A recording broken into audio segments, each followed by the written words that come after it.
لبيك اللهم لبيك، لبيك لا شريك لك لبيك، إن الحمد والنعمة لك والملك لا شريك لك.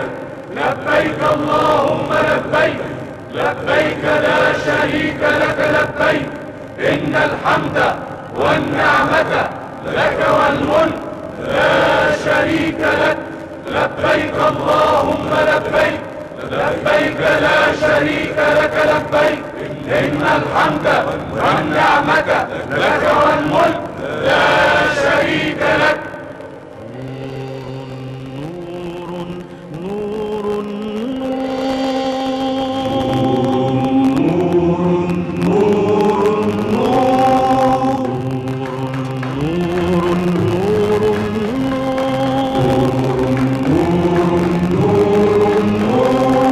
كلمات أحرفها نور، بالحب وبالشوق ضرور، وهواها البيت المعمور، ونداها يرتفع إليك لبيك إلهي لبيك. الله الله الله الله.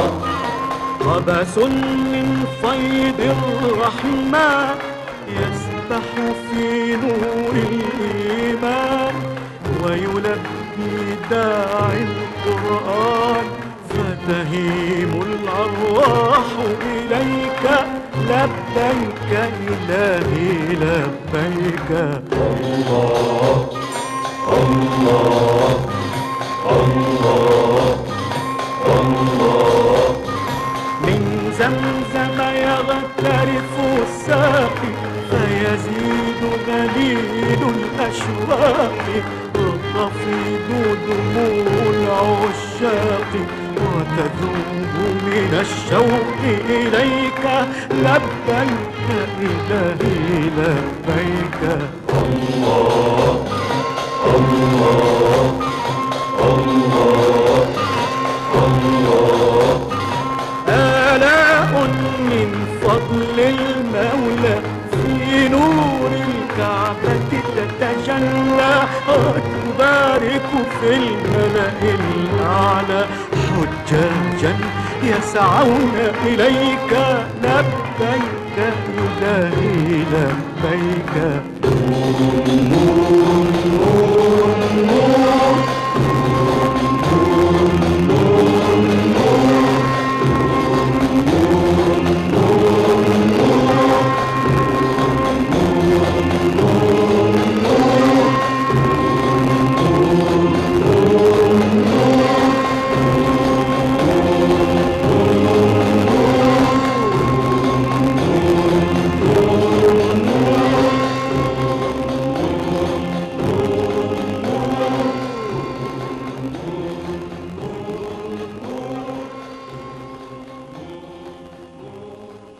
لبيك اللهم لبيك، لبيك اللهم لبيك، لبيك لا شريك لك لبيك، لبيك لا شريك لك لبيك، إلا شريك هو لك تملكه وما ملك.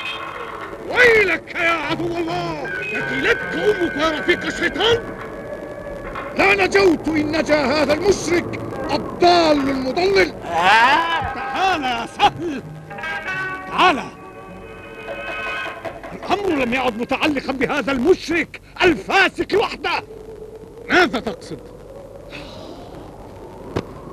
أقصد الحارث، ذلك الحاكم الفاسد الفاسق الذي نسي كل ما وعدنا به للمحافظة على دين الله وحرمات بيته المكرم، ونسي أن الله سبحانه قادر على أن يذيقه أمر العذاب. الويل للفاسق الفاجر، الويل للفاسق. أيها الناس، أيها الناس، استمعوا إلي.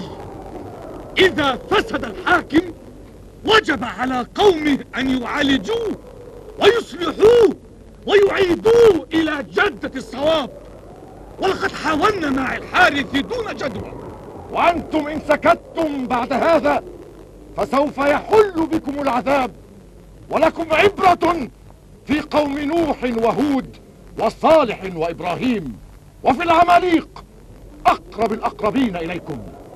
أيها الناس، لقد حق الجهاد، ولم يبقى أمامنا سوى أن نرفع الحسام في وجه أعداء الله أتباع الشيطان.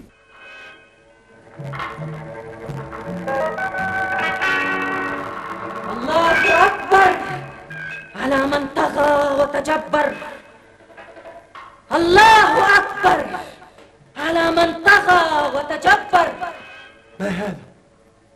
ماذا أسمع؟ الويل للحارث الفاسق الفاسد المتكبر. الويل لك أنت يا صاحبة هذا الصوت، لن تفلتي من يدي هذه المرة. أدرك المرأة، لابد من قتلها. أدرك أنت قومك، فقد هبوا جميعا ضدك. هبوا ضدي؟ لماذا؟ إنها الحرب، فاجمع رجالك وانطلق إليهم، وإلا قضوا عليك في عقر ذلك. من على رأسهم؟ من بني إسماعيل إياد ومضر وربيعة وعمار، ومن أتباعهم الحنيفيين عبد الكعبة وسهل وسحلة. وكيف أستطيع مقاومة كل هؤلاء؟ أتفكر في الهرب؟ إلى اليمن معا، ما رأيك؟ موافق، ولكن أسرع أسرع، إنهم قادمون. صبرا حتى أحضر ما في البيت من كنوز وأسلحة.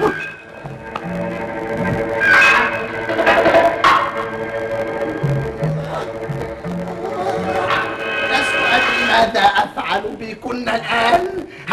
هيا انطلقنا وافعلن بأنفسكن ما تردن. هيا أسرع يا سيد القوم. لم أجد الكنوز ولا السلاح، ولا أدري أين ذهبت. لقد كنت أحتفظ بها في قاعة خاصة. لا وقت للكلام، أسرع أسرع.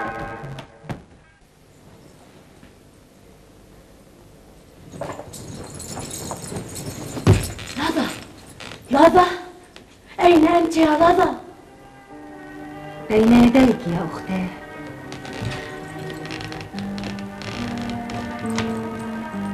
ماذا فعلت بالسلاح وبالكنوز؟ سلمت السلاح للمجاهدين وأنتظر أوامرك بشأن الغزالتين والذهب. الحق أني حائرة، لا أدري أين أخبئها. ما رأيك لو نلقي بها في بئر زمزم؟ قد يراها البعض ويأخذها، لن يراها أحد. نشرب من المجرى الخارج من بئر زمزم، ولا أحد يتعامل مع البئر نفسها، وسوف نلقيها في ظلام الليل. حسنا، اسبقيني إلى بئر زمزم وسأوافيك هناك ليلا.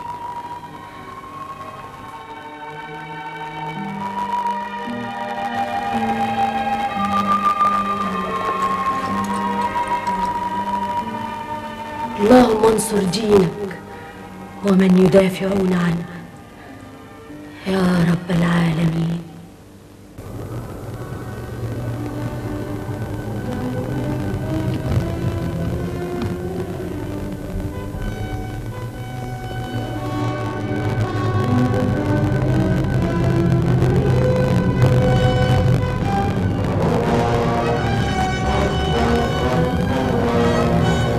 أمي، إنها أمي.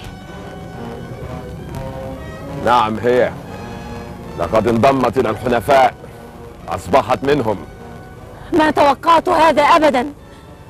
أما أنا فقد توقعته، وأتوقع ما هو أكثر منه.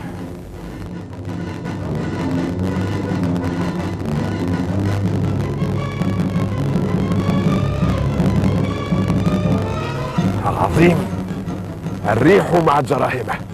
أرجو أن يكون النصر لهم.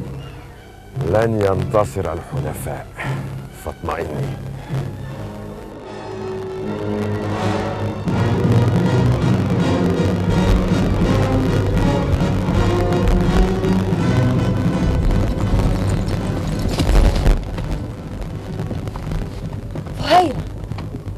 لماذا تأخرت هكذا؟ ماذا حدث؟ تكلمي.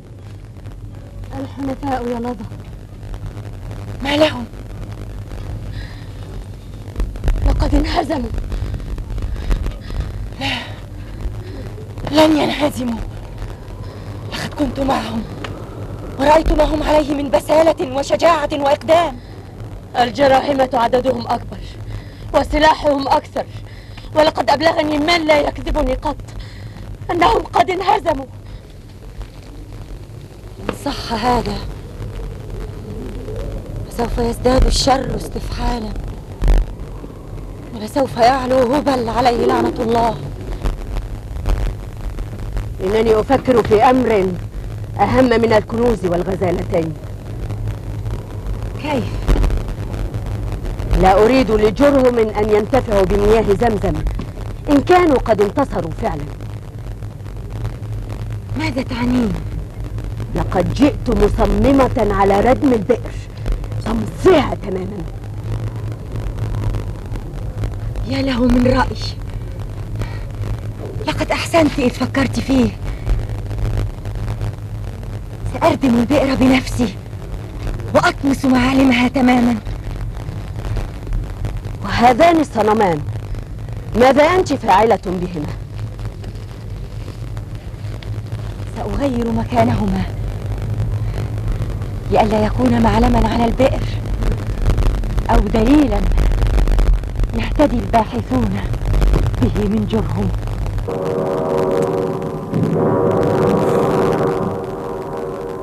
نتيجة لم أتوقعها. كنت تؤكد أن الحنفاء لن ينتصروا.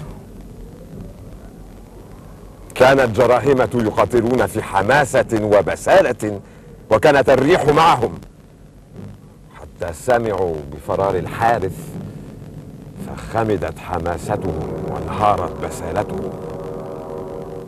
وهل فر الحارث حقا؟ فر مع أبي ثمامة، إنهما الآن على مشارف اليمن.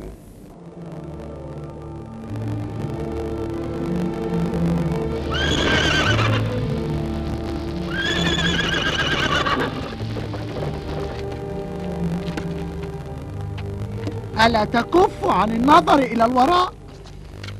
شديد على نفسي يا أبا ثمامة أن تضيع عني إلى الأبد ملامح مكة والكعبة.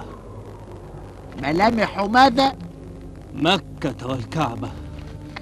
عد إلى ظهر جوادك لنخرج من حدودهما قبل أن يلحق بنا أبناء إسماعيل. لن أعود حتى أريد أنا ذلك. إذن ابقى وحدك، إني ذاهب.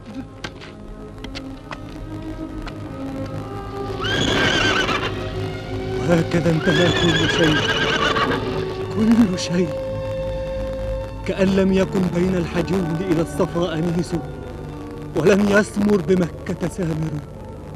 يا حارث،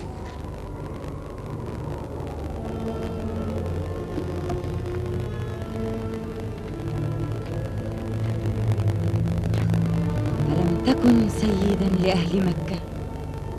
بلى، نحن كنا أهلها فأزالنا صروف الليالي والجدود العواثر، وكنا ولاة البيت من بعد نابت نطوف بذاك البيت والخير ظاهر، فأخرجنا منها القدير بذلة، كذلك بالأحوال تجري المقادر.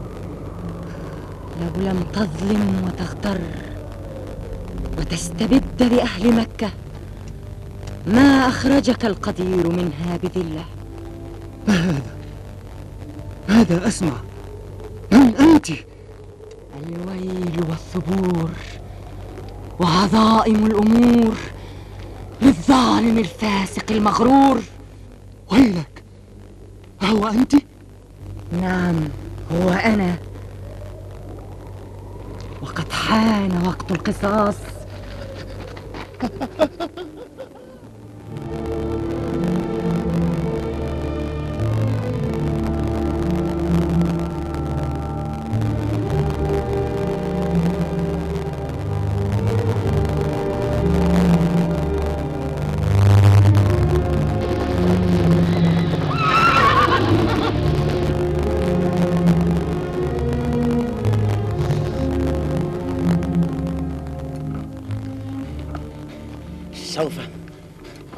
فاستريحوا هنا قليلا.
أقبل يا أبا ثمامة. نجوت يا أبا ثمامة. حقا؟ إذا هيا بنا من هنا. هيا بنا.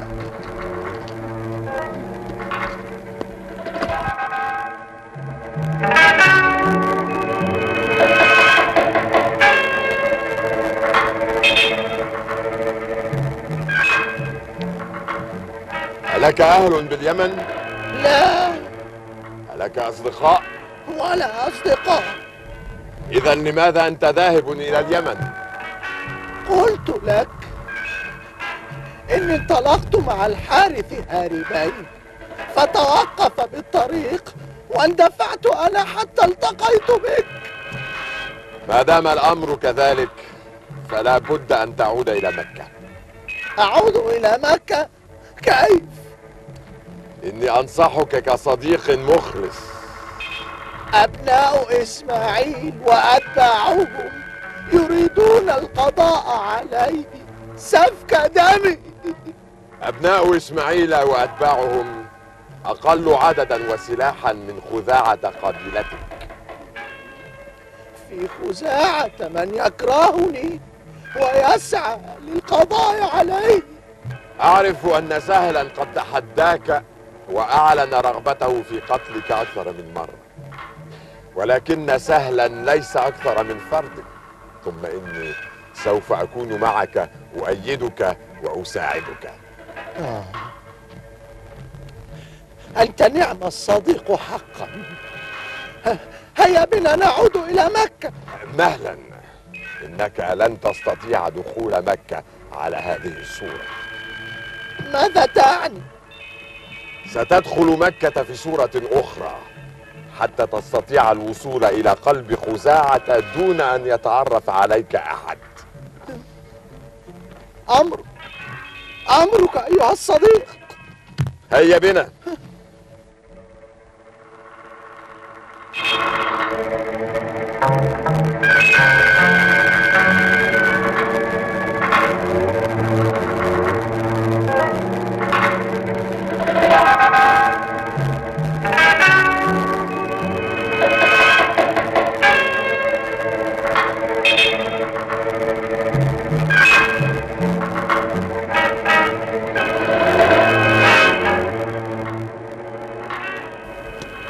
لم نعثر له على أثر. ولا نحن، كأن الصحراء قد انشقت وابتلعته. دعه لله، سوف ينزل به القصاص العادل كما فعل بزميله الحارث. هو ما تقول. هلم بنا إلى مكة. هلم يا سحنة.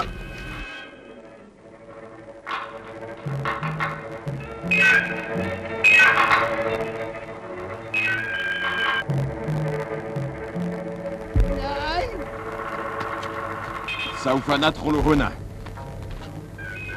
هنا؟ لماذا؟ ستعرف بعد قليل جواب سؤالك هذا. ادخل.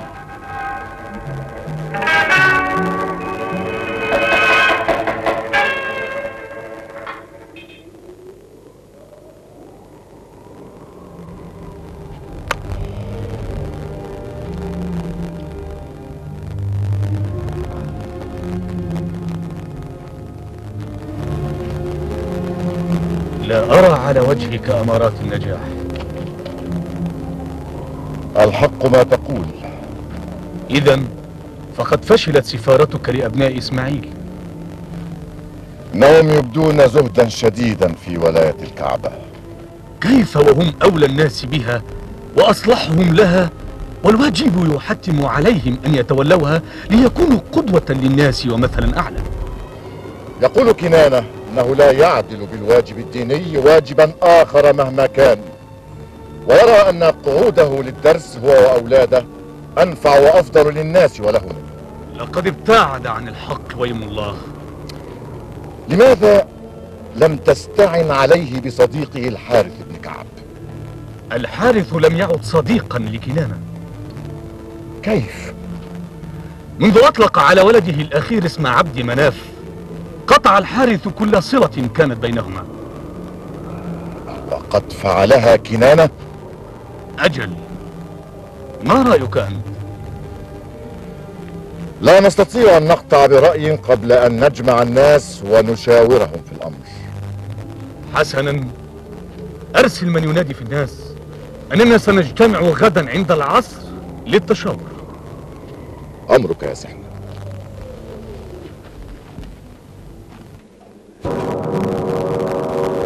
هذا مكانك يا أبا ثمامة حتى أدبر لك الأمر كما تشتهي.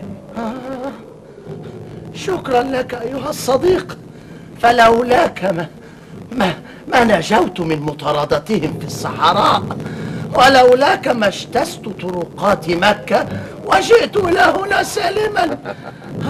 الفضل في الأولى كان لي حقا، أما الثانية فالفضل فيها لهذه الثياب النسائية. ما تخيلت يوما أن تضطرني الظروف إلى هذا الزي النسائي. لو لم تكن في هذا الزي النسائي لعرفك أهل مكة وقتلوك. ما رأيك فيما نادى به المنادي في الطرقات؟ دعهم يجتمعوا كما يشاءون، ودعنا ندبر للحصول على ولاية الكعبة وحكم مكة. ولاية الكعبة وحكم مكة؟ أجل. كيف؟ لا تسألني كيف، وانتظر أوامري.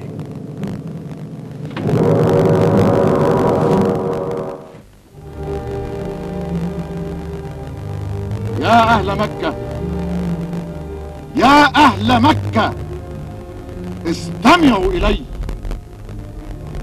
لقد نكبنا بجرهم سنين طويلة، وقد علمتم ما أحدثوه بالبيت من فساد وبدع، ولولا رحمة الله لما خرجوا من مكة مهزومين شر هزيمة.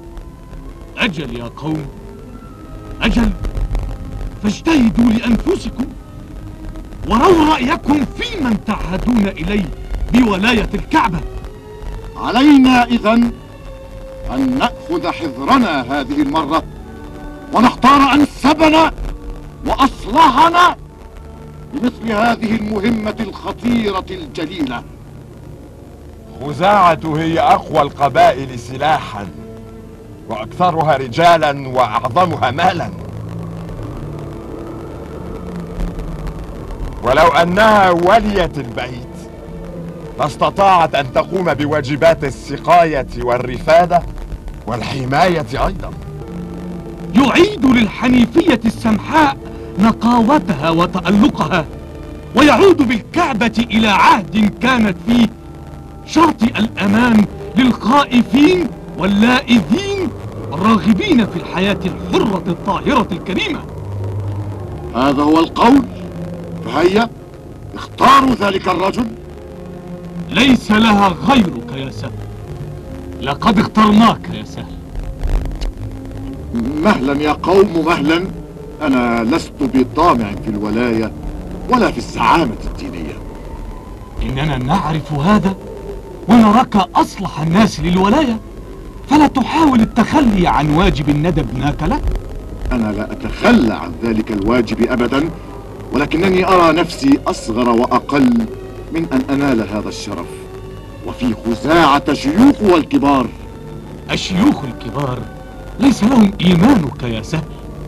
أنا لها، أنا لها يا قوم، أنا لها لا هو. من أنت؟ أنا من أرسلته السماء واليا للكعبة. هذا الصوت ليس بغريب عن أذني. اكشف عن وجهك يا رجل لكي نعرفك.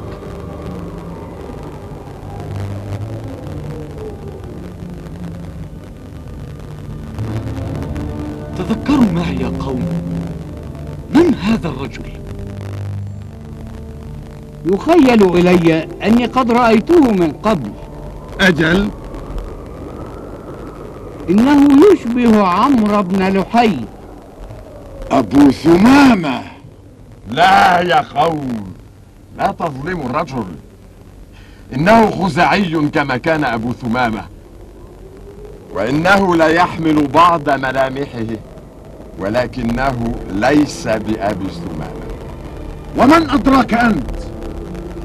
إنه أكبر الخزاعيين سنا وأعظمهم قدرا، وقد كان يعيش في كهفه بجوف الجبل يتدين بعيدا عن مكة، فلما جاءه الأمر من السماء أسرع إليكم. يا قوم، هذا الرجل هو أبو ثمامة، وقد لعب إبليس الرجيم بملامح وجهه حتى يلتبس الأمر عليكم. بل ويلك يا رجيم.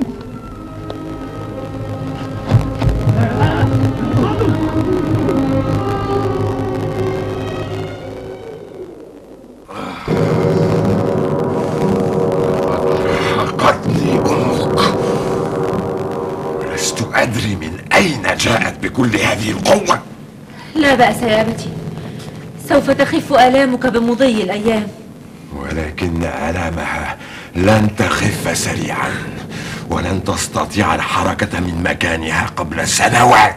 أبي، ماذا فعلت بأمي؟ لا تفزعي، لم أفعل بها غير ما تستحق. كيف يا أبتي؟ جعلتها عاجزة عن الحركة. لماذا يا أبتي؟ لماذا؟ لئلا تعترض طريقي أو تعارضني في أعمالي ضد ذرية آدم بعد اليوم. وأين هي الآن؟ لماذا تريدين معرفة مكانها؟ لأزورها وأطمئن على حالها. لا داعي لذلك. أبي، إنها أمي وأنا أبوك. ثم إننا قد اتفقنا على أن ندعها وشأنها. ولكنك لم تدعها وشأنها، لقد قاتلتها. هي التي بدأت القتال. هي أنت. المهم أنها الآن تعاني وحيدة، لا حول لها ولا قوة، ولابد أن أذهب إليها، أن أكون إلى جوارها. لن أسمح لك بذلك يا حمم. كيف يا أبتي كيف؟ أمك هي التي اختارت طريقها، أنا لم أفرضه عليها. فدعينا منها ولنتفرغ لعملنا، وإلا أنزلت بك غضبي مما أنزلته بها. لماذا قد أطرقتي؟ لا شيء. لماذا لم تسأليني عما دار بين القوم بعد صراعي مع أمك؟ لم يعد يهمني أن أعرف ذلك. حبب، معنى هذا أنك لم تعودي تهتمين بي، بعملي الذي هو كل شيء في حياتي. حسنا يا أبتي، ماذا حدث بين القوم؟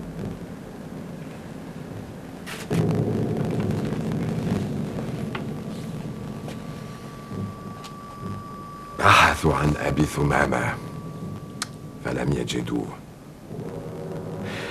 فاعتقدوا أنه قد انطلق هاربا من مكة، فانطلق خلفه عدد من الرجال كل في طريق. وهل أدركه أحد منهم؟ لا أدري، لقد شعرت بالآلام فأسرعت إلى هنا لأستريح.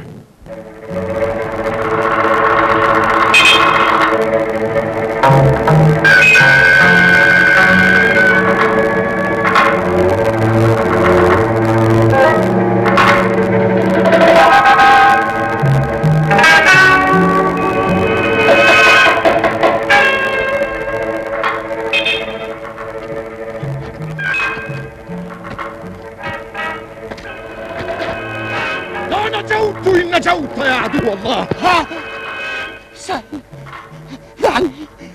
دعني يا سهل، دعني، ولك ما أردت من كنوز الدنيا وأموالها. لا تحاول شرائي، فقد بعت نفسي لرب الكعبة. سهل، دعني يا سهل، دعني. لن تفلت مني يا عدو الله.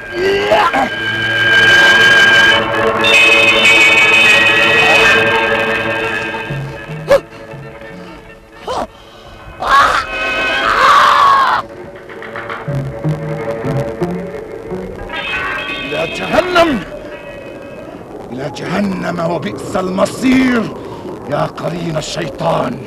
إذن فقد انتهى أبو ثمامة، ساعدك الأيمن وحليفك القوي. نعم، أجهز عليه سهل الخزاعي. كنت تحافظ عليه بكل ما وسعك من الجهد. حقا، ولكن أجله قد حان، وهذا أمر لا ترقى إليه قواي، ولا أملك حياله تصرفا.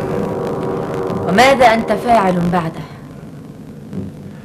لقد آلت ولاية الكعبة إلى سهل الخزاعي، وسوف نركز نشاطنا حوله من اليوم.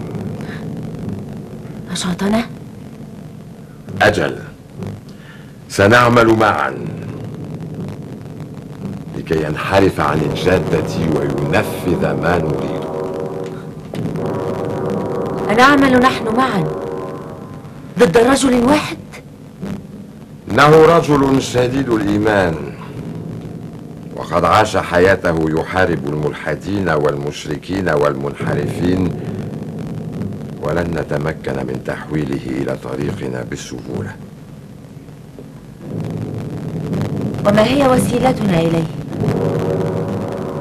لن نستعمل معه وسيلة واحدة، سوف نلجأ إلى جميع الوسائل. وهل ننجح؟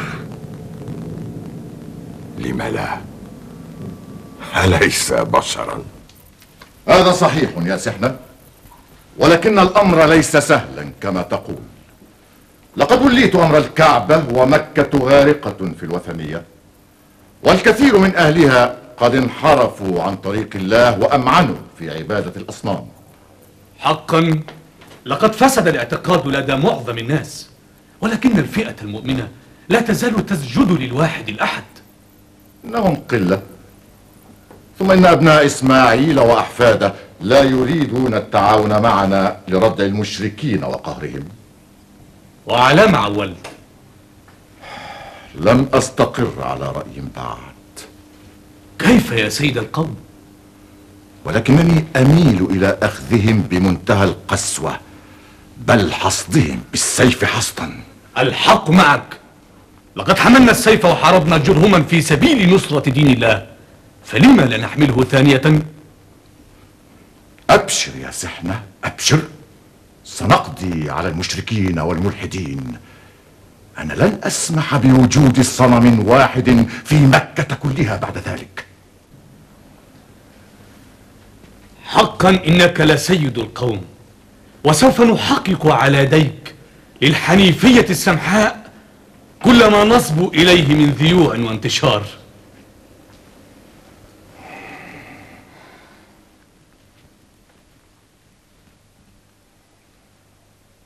أجل يا سهل، إنك سيد القوم عن جدارة واستحقاق.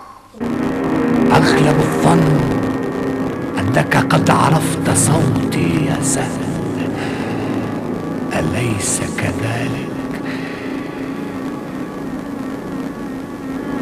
أنا روح عبد الكعبة. ماذا تقول؟ أقول أنا روح عبد الكعبة، صديقك وزميلك في الجهاد، فلا تخف ولا ترتعد هكذا. كيف لا أخاف ولا أرتعد وأنت قد عدت إلى الحياة بعد موتك؟ لا تخف، أنت صديقي الحميم، ولن يمسك مني ما يضرك أو يسيء إليك. هيا تحرك من مكانك، عد إلى ما كنت عليه. أتعرف لماذا جئت إليك؟ لا. لقد جئت أهنئك بولاية الكعبة. شكرا لك يا أخي عبد الكعبة، شكرا لك، ولكن ألا تظهر كي أراك؟ إذا شئت ذلك فسوف أحقق لك ما تشاء. ما دمت لا تريدني بضر أو بسوء فإنني أفضل أن أراك.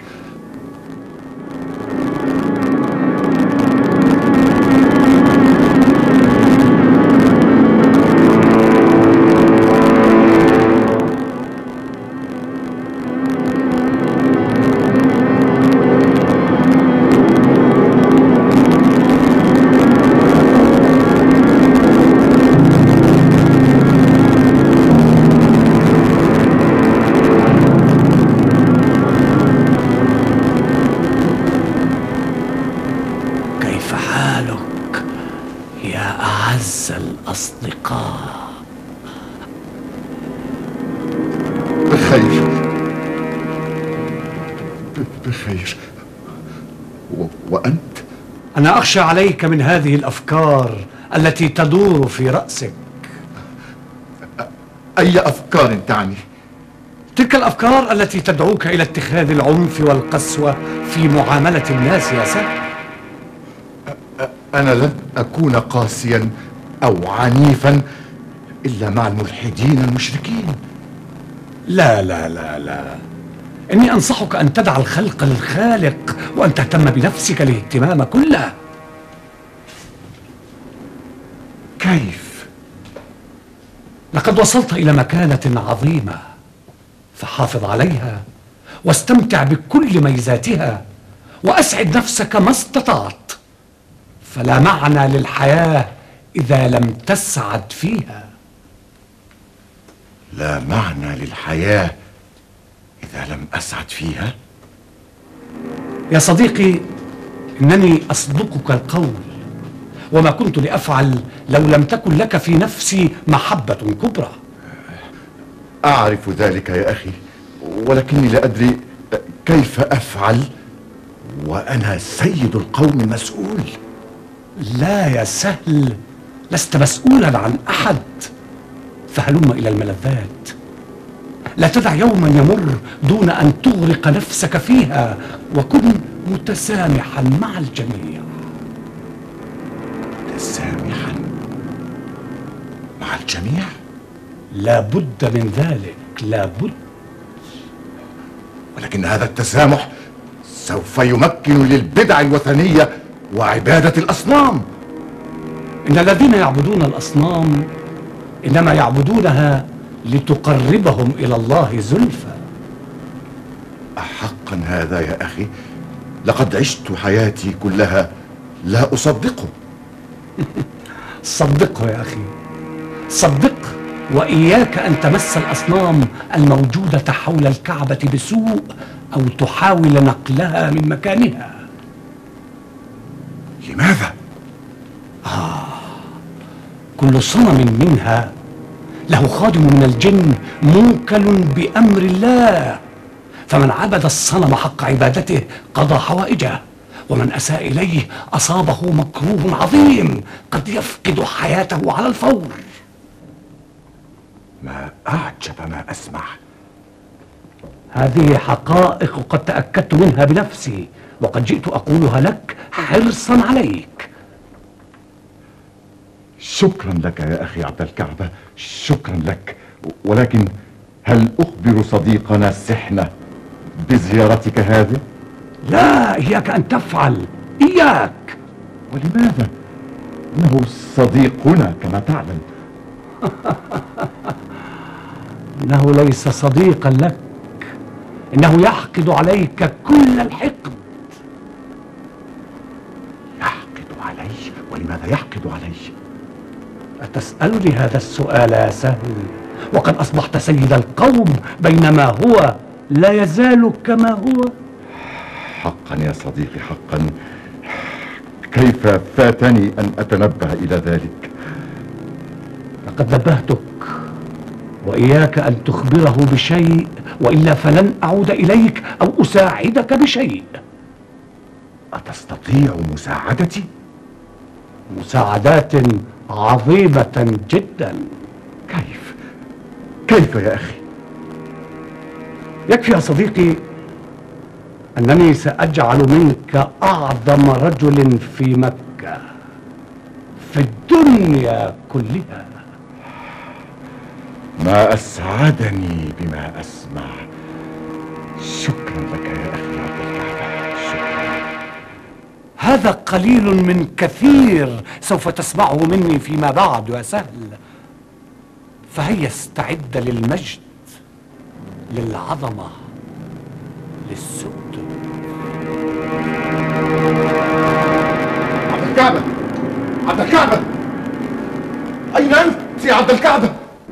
إلى اللقاء القريب يا أعز صديق، إلى اللقاء. أين أنت يا عبد الكعبة؟ أين أنت؟ أدركنا يا سهل، اخرج لنا يا سيد القوم. أدركنا يا سهل. ادخلوا لأرى ماذا تريدون. زمزم، زمزم يا سيد القوم، زمزم اختفت. اختفت؟ ما هذا يا رجل؟ لقد جفت كما تجف كل الآبار والعيون. وماذا تريدون مني أن أفعل؟ كلف رجالك بحفرها من جديد. أيها الغبي، زمزم لم تحفر قديما كي أكلف رجالي بحفرها من جديد. هيا اذهبوا واستعينوا بمياه الآبار الأخرى، وما أكثرها في مكة والبادية من حولها. ولكننا نريد ماء زمزم. نريد ماء زمزم. زمزم قد نضب معينها، ولا حيلة لنا في عين ماء قد حدث لها ذلك.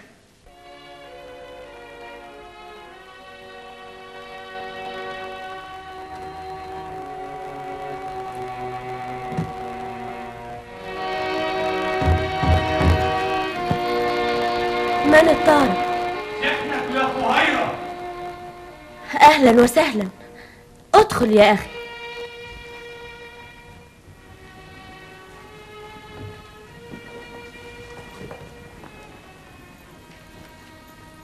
كيف حالك يا فهيرة؟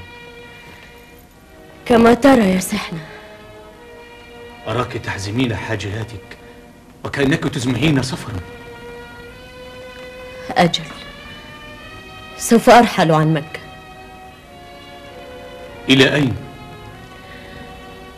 إلى البادية، لأعيش هناك بين أهلي وعشيرتي. أتتركين مكة إلى البادية؟ يعلم الله أني أتركها مرغمة. إنه لا يعز علي أن يمر يوم واحد دون أن تكتحل عيناي برؤية الكعبة المشرفة. ولكن ماذا يا فهيرة؟ تكلمي، لا تكتمي شيئا عني. لقد ضقت بالعيش وحيدة، لا زوج لا ولد. أتعرفين أنني فكرت في هذا؟ لماذا؟ أمرك يعنيني يا فهيرة، نعم يعنيني كثيرا. وهل استقر بك تفكيرك على شاطئ؟ أم أنك لازلت بين الأمواج تتقاذفك بلا رحم؟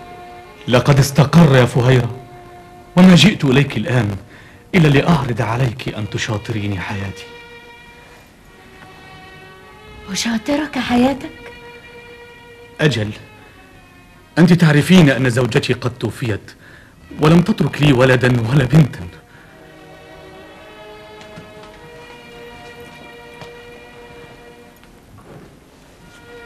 فهيرة، تكلمي يا فهيرة، قولي إنك قد قبلتيني زوجا أعش لك ما بقي من حياتي وفيا مخلصا.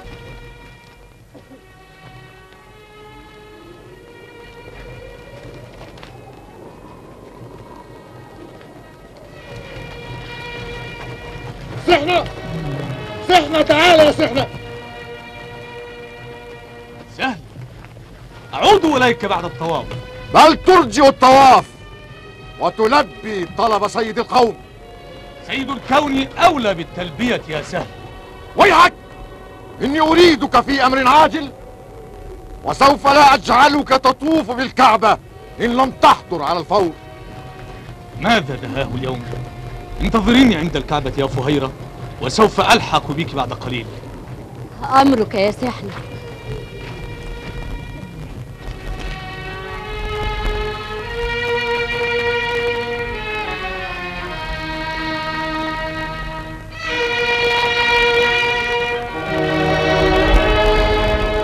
ماذا حدث؟ أراك قد حست امرأة. تزوجتها يا أخي. ومتى كان ذلك؟ أمس.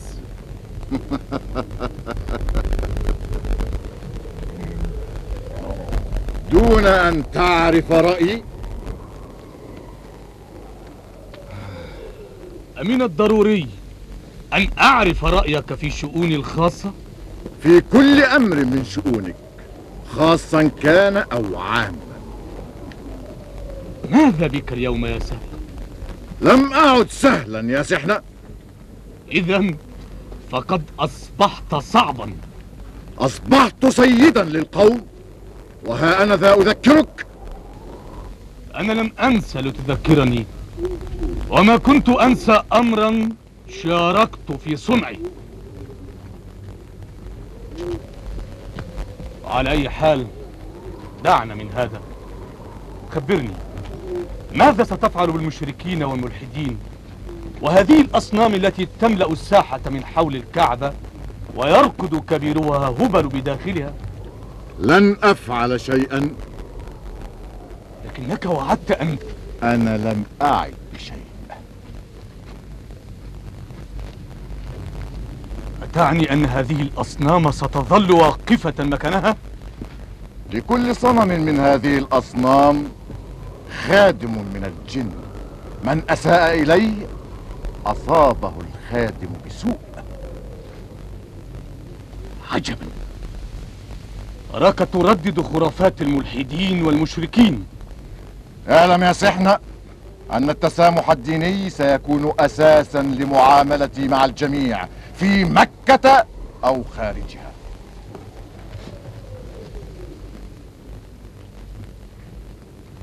ويلك يا سهل، لقد فتحت للشيطان أوسع الأبواب. ما هذا الحزن الذي أراه في وجهك؟ أبي، أين أمي؟ حبب، لا تسأليني عن أمك، فلن أجيب سؤالك. أتوسل إليك يا أبتي أن تدلني على مكانها. إنني لا أريد إلا الاطمئنان على وجودها. إنها موجودة ولم تهلك بعد. ماذا فعلت بسهل؟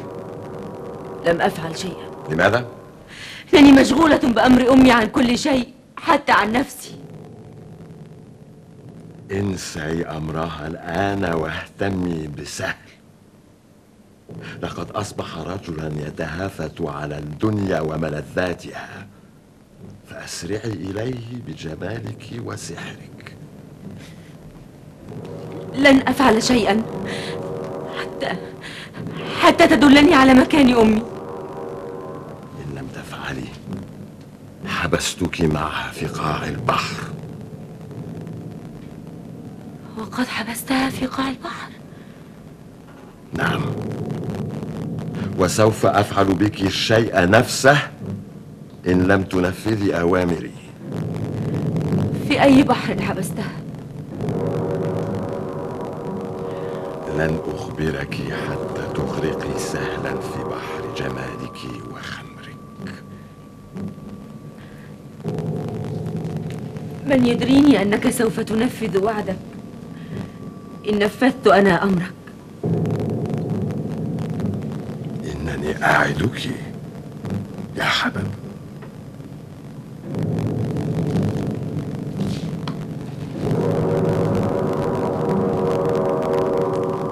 حسنا، إن كان الأمر كذلك فلا بأس. إني ذاهبة إليه.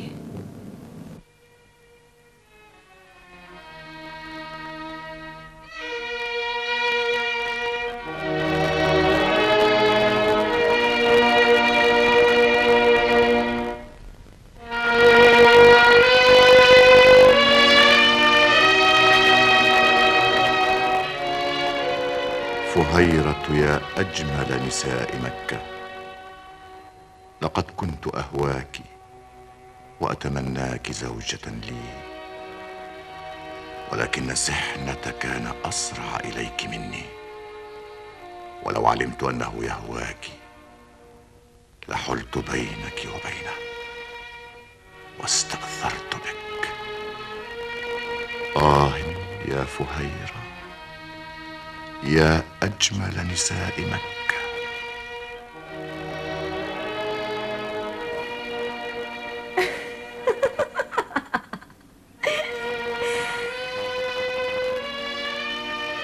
فهيرة ليست بأجمل النساء في مكة.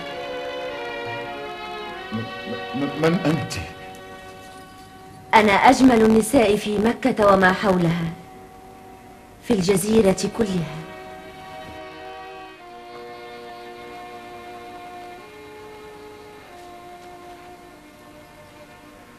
إنك جميلة حقا، فاتنة أيضا، بل رائعة الفتنة، ليس كذلك؟ هو ما تقولين. تعالي تعالي. ليس قبل أن أسقيك من خمري. ها؟ أو عندك خمر غير خمر عيني؟ يا خمر لا ترقى إلى خمر عيني، لكنك سوف تسعد بنشوتها وتدفع عنك التثاقل والخمول بعيدا. هاتي. اشرب سيد القوم، ولنتحدث في أمور كثيرة تهمك وتهمني. أية أمور تعنين؟ أولها أمر الكعبة وما حولها من أصنام. لا أفهم. ألا ترى معي أن الأصنام أصبحت في حاجة إلى كعبات خاصة بها؟ كعبات خاصة بها؟ لبيك اللهم لبيك، لبيك لا شريك لك لبيك، إن الحمد والنعمة لك والملك لا شريك لك. لبيك اللهم لبيك، لبيك لا شريك لك لبيك إن الحمد والنعمة لك والملك لا شريك لك. لبيك يا ربي لبيك من قلبي يا قابل التوب إنا ملبين والشوق يحدونا ويسير في الرهب. لبيك يا ربي. طار الهوى ضاري يا صاحب الدار في برقك الساري تسري أمانينا وهواك يدعونا في البعد والقرب. لبيك يا ربي لبيك يا ربي لبيك من قلبي يا قابل التوب إنا ملبين والشوق يحدونا ويسير في الرهب. لبيك يا ربي.